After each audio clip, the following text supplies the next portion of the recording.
Hello students, welcome to WB online home tuition. আশা করি তোমরা সবাই ভালো আছো। তো আজকে আমি তোমাদের সাথে শেয়ার করব পশ্চিমবঙ্গ মধ্যশিক্ষা পর্ষদের ষষ্ঠ শ্রেণীর Ryan Martin English question bank solve 2025। তো আজকে আমি যে পেজটি আলোচনা করব model question paper 5 government sponsored multipurpose school boys Taki house. তো পেজ নাম্বার হলো 154। তো এখানে একটি রিডিং কম্প্রিহেনশন সিন দেওয়া আছে। তো আমি সিনটির কোশ্চেন আনসারগুলো আলোচনা করব। তো যারা এখনও চ্যানেলটিতে নতুন আছো, চ্যানেলটিকে সাবস্ক্রাইব করোনি, তো অবশ্যই এরকম ভিডিও পেতে গেলে চ্যানেলটিকে সাবস্ক্রাইব করো এবং বন্ধুদের মধ্যে শেয়ার করো।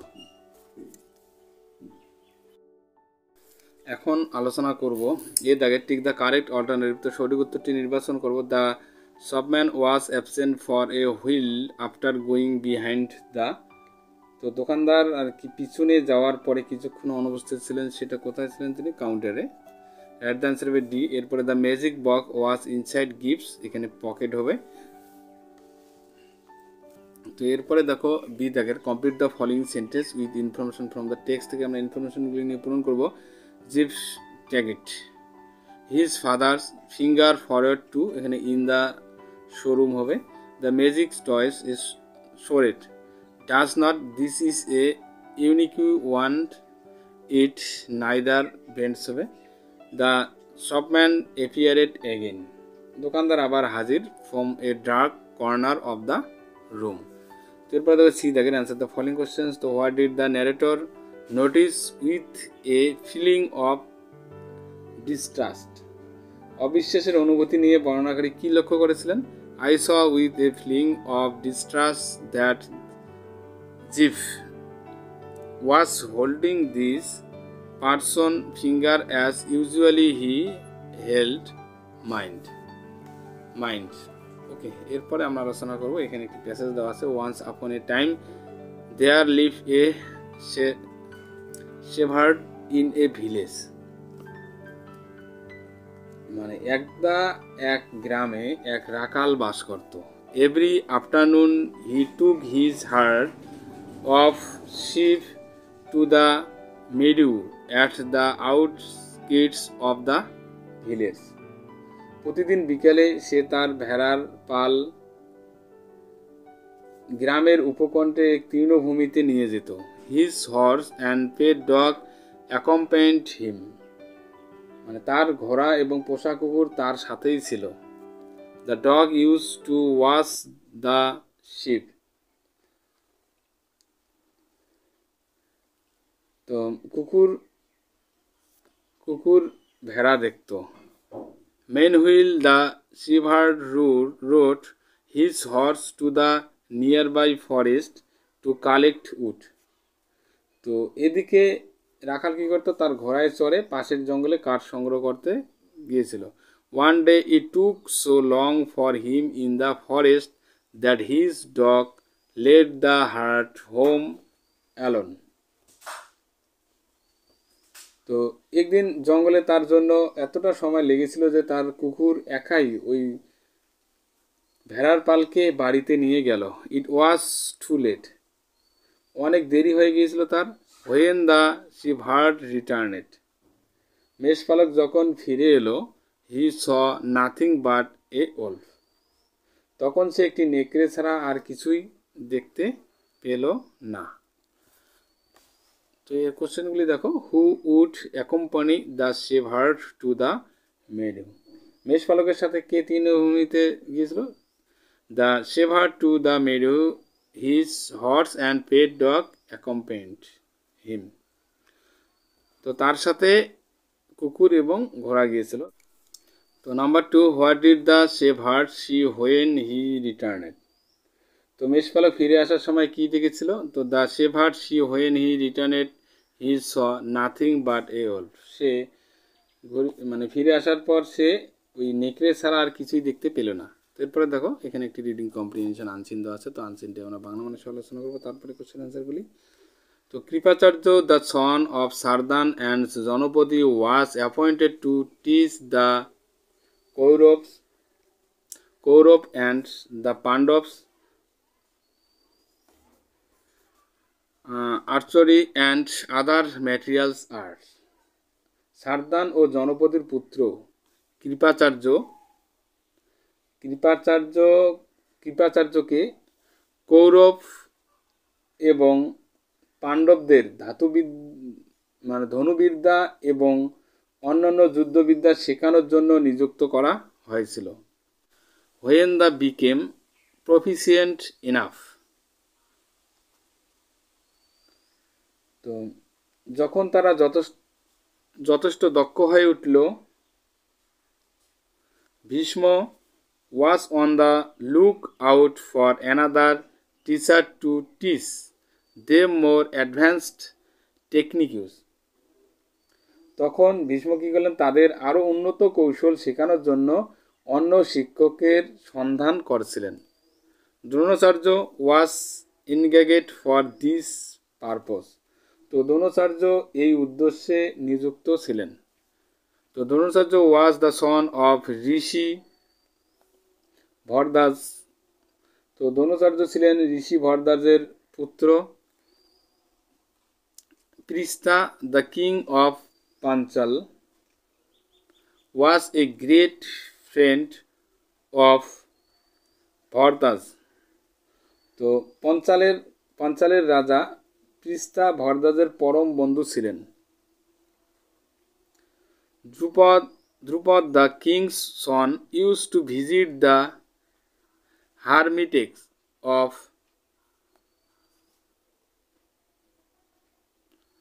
Bhardaj daily to play and study with Dronacharya. তো রাজার পুত্র দ্রুপদ প্রতিদিন দ্রোণাচার্যের সাথে খেলাধুলা ও অধ্যয়ন করতে ভরদ্বাজের আশ্রমেই যেতেন। হারমিটেক্স মানে আশ্রমে যেতেন। After the death of Prishata, Drupada became the king of Panchala, তো পৃষ্ঠার মৃত্যুর পর দ্রুপদ কি করলেন, পাঞ্চালের রাজা হলেন। বাই দিস টাইম, এই সময়ের মধ্যে Dronacharya too lost his father, তার পিতাকে হারান। He spend his time in studies and in practice of discipline, পড়াশোনা এবং শৃঙ্খলা অনুশীলনে তিনি তার সময় ব্যয় করতেন। এরপরে দেখো এই দাগের রাইট টি ফর টু লাইনের পারপাস, তো শুধু টিএফ বসাবো। Two teach the Pandavas more advance technique use, Bhishma appointed another teacher, তো পাণ্ডবদের আরও উন্নত কৌশল শেখানোর জন্য ভীষ্ম অন্য একজন শিক্ষক নিয়োগ করেছিলেন। তো এটা অবশ্যই ট্রু হবে, টি লিখবো বা ট্রু লিখবো এখানে।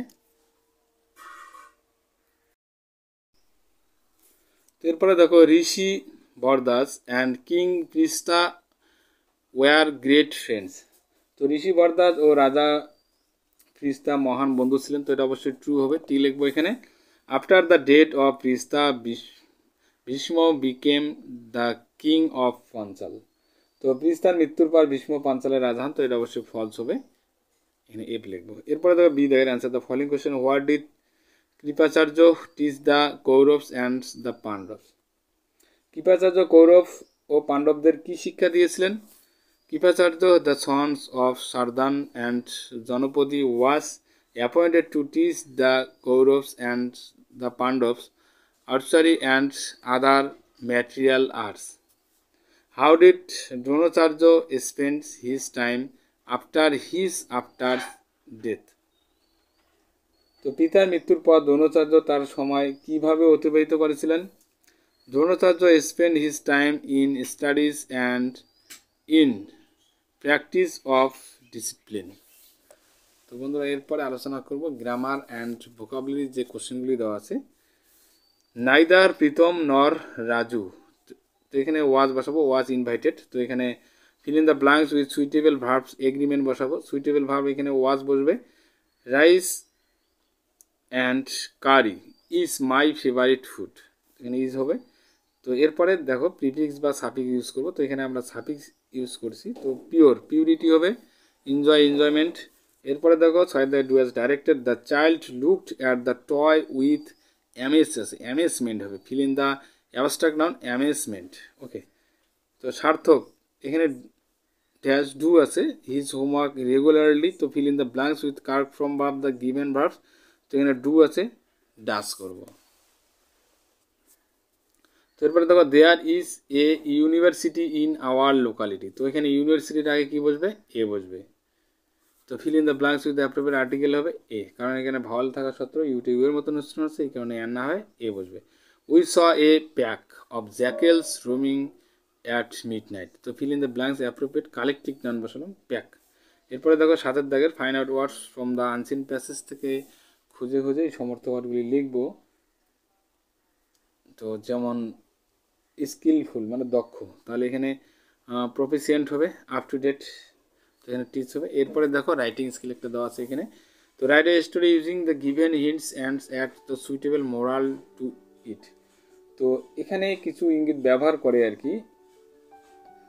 একটি গল্প লিখুন এবং এতে একটি উপযুক্ত নৈতিকতা বা টাইটেল যোগ, মানে টাইটেল মোরাল লিখতে হবে আর কি। তো এখানে কিছু পয়েন্ট দেওয়া আছে, পয়েন্টের উপর ভিত্তি করে আমরা লিখবো বয়েজ প্লেইং, মানে ছেলেরা খেলছিল, throw stone and hurt the frogs, ব্যাংকে আর কি তারা কি করতো, পাথর দিয়ে আর কি ব্যাংকে আঘাত করলো। ওল্ড ফ্রগ সেড, বুড়ো ব্যাং বললো আর কি, হোয়াই থ্রোয়িং স্টোনস, তোমরা কেন পাথর ছুড়ছো। বয়েজ সেড, ছেলেরা বলল, উই আর প্লেয়িং, আমরা খেলছি। তো frog said, it is dead to us, ব্যাং বলল এটা আমাদের মৃত্যু। বয়েজ ফেল্ট সরি, ছেলেরা দুঃখিত হলো এবং স্টপেড স্পোর্টস, এবং খেলা তারা বন্ধ করে দিল। যাই হোক এখানে কিছু পয়েন্ট আছে, পয়েন্টের উপর ভিত্তি করে এখন আমরা 100টি শব্দের মধ্যে একটি স্টোরি রাইটিং আলোচনা করব। নেব the boys and the frogs, তারপরে অ্যান্সারটা লিখব। One day a group of boys was playing near a pond to amused themselves they began throwing stones into the water. They laughed as the stones splashed, unaware that they were hurting the frog living there.